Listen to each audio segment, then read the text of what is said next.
Paul, 2-0 defeating out the Carabao Cup at the first round stage. What are your reflections on that 90 minutes? Well, I presume the same reflections as everybody else in the ground. We were second on everything. We got beaten by a much better team, made loads of changes. They did. We didn't make loads, but we tried to give some game time to some players. We got outplayed, outfought, out-tackled, outran.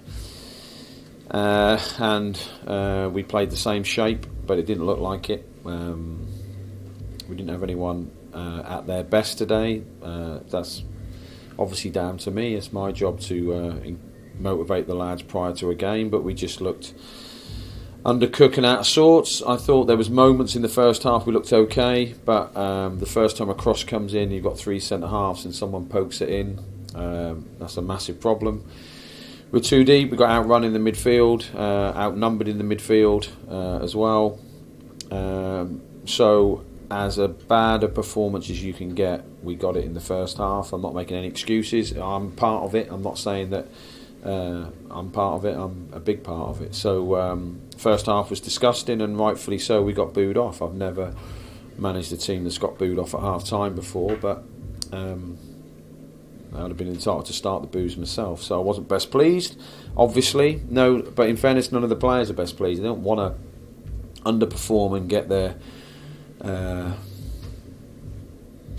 handed to them, so no one wants to perform in a game like that. So obviously we made changes. We got Tomo to go on the sitting midfielder because we did it with the flexibility first half that didn't work, so Tomo did that. Everyone got closer, more organised, and competed, although we still didn't have enough chances to get ourselves back into it. Connor had a really good chance, keeper made a good save, a couple of things here and there, but not really enough. But the second half performance was significantly better, but generally speaking, I obviously apologise to the fans who did kindly turn up, and the ones who stayed behind who did kindly clap them off.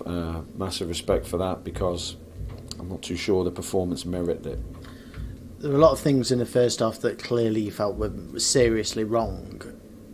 Was that a surprise to you at all, that you're having to stand here and say that so many things were not right in the performance? Yeah, obviously. I don't very often do. I try not to sugarcoat press. I try and be honest. Like I said, it's my head on the block, no one else's, so it's my fault. I'm not saying I'm blameless, but with the team we picked, I thought we would be have a lot more comfort in the game, put it that way. Like I said, I thought we started okay and we looked a bit of a threat, but every time they broke with pace. Our organisation and our set pieces wasn't good enough. There's loads of things that we need to work on, because we go into a tough League One game Saturday, then we got one Tuesday, then Saturday, and we need to put a lot of things right that are wrong. So there's a lot of disappointing performances tonight, and there's a lot of pondering that we have to do as coaches to put it right for Saturday. So that'll be our job. What did you say to the players at half time and also afterwards as well? Obviously not the full version. Well, obviously, I said at half time, it was an embarrassing performance. Loads of things were tactically wrong, loads of things we didn't ask them to do, they did. And credit to Blackpool, they were like that. This is no excuse. Obviously, they've come down from the champ. They've had that group together quite a long time. They looked really organised, looked really fit, quick, and we didn't.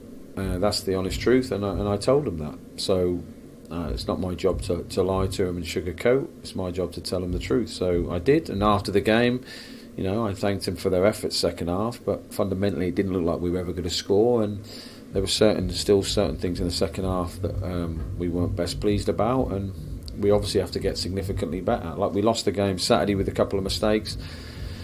Tonight, in fairness, they could have scored 3. Josh made a couple of good saves, but they got clean through for one of our own set pieces, which is like under 11 stuff. That is unacceptable. Obviously Callum's made a mistake with the header for their second goal, and their first goal, a cross comes in and we can't defend. We're too deep. We need to get out.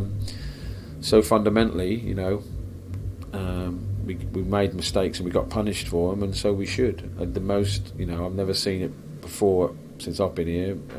Probably hasn't happened ever here that they literally kept the ball for about 5 or 6 minutes and we could not get near any of them, which is an embarrassing thing for me to say. So, look, I'm not trying to come here and destroy the dressing room and say this and this. However, I'm not going to come here and say we played really well. We didn't. We have to be significantly better. The coaches have to be better. We all have to be better to get a level of performance to take Burton on Saturday, because that level of performance is a defeat waiting to happen. So we performed well pre-season, and maybe we've come into it believing what everyone else thinks, that we're the favourites to win the league. That is obviously not the case on what you've seen so far. So we need to put the wrongs right and get back to it. I was going to mention that the only thing you can do now is learn from it, respond and react, and it's off to Burton on Saturday. Short trip there. Yeah, I mean, it obviously still hurts like hell at the moment, but in 3, 4, 5, 6 weeks' time, you say to me, "Oh, can you remember that game? Maybe it was a catalyst." I hope it is, because, like I said, that isn't a level of performance that we want to be involved in.